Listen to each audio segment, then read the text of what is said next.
आदमी ने जैसे ही पत्रिका में सामग्री देखी, उसका चेहरा तुरंत बदल गया। यहाँ तक कि वर्षों से परेशान करने वाला दांत दर्द भी गायब हो गया। इसके बाद उसका ध्यान पूरी तरह से ट्विन टावर्स पर केंद्रित हो गया।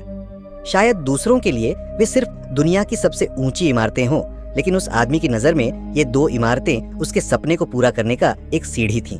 उसने एक मौके पर, जब कोई नहीं देख रहा था, खांसते हुए ट्विन टावर्स की तस्वीर को फाड़ लिया। 412 मीटर ऊंची इन इमारतों को देखते हुए उसने पेंसिल उठाई और दोनों इमारतों के बीच एक पतली रेखा खींची। उस छोटी सी खींची गई रेखा ने उसकी किस्मत तय कर दी और यह उसके सपने की शुरुआत थी। इसके बाद फिलिप बाहर गया और दो दूर दूर स्थित पेड़ों के बीच रस्सी बांधी।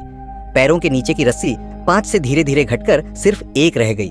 उसका रस्सी पर चलने का कौशल परिपक्व हो गया। जब वह ऊंचाई पर अभ्यास कर रहा था और लगा कि एक कदम में ही अंत तक पहुंच सकता है, उसे सफलता का एहसास हुआ और उसने एक गहरी सांस ली।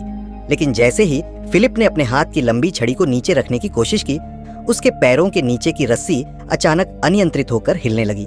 आखिरी क्षण में फिलिप ने रस्सी पकड़ ली और इस तरह जीवन भर की विकलांगता से बच गया। नीचे उतरने के बाद उसके पिता ने उसे चेतावनी दी कि ज्यादातर रस्सी पर चलने वाले लोग अंत के करीब पहुंचते समय ही मर जाते हैं।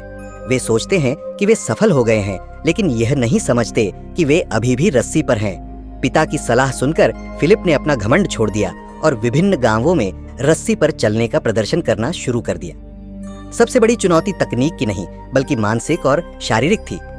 जब उसे झटके लगे तो उसने शिकायत नहीं की, बल्कि अपनी जन्मजात दृढ़ता को और बढ़ा दिया।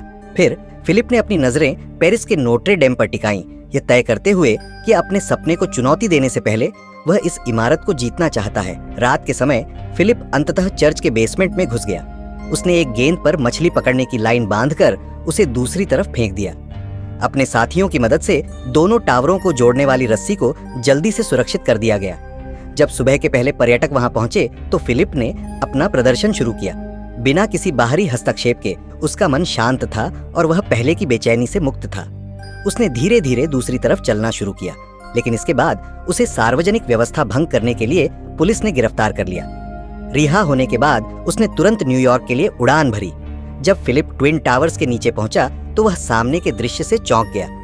तस्वीरों से तुलना करें, वास्तविक इमारतें अधिक भव्य और भयावह थीं, लेकिन इससे फिलिप के दृढ़ संकल्प को और बढ़ावा मिला।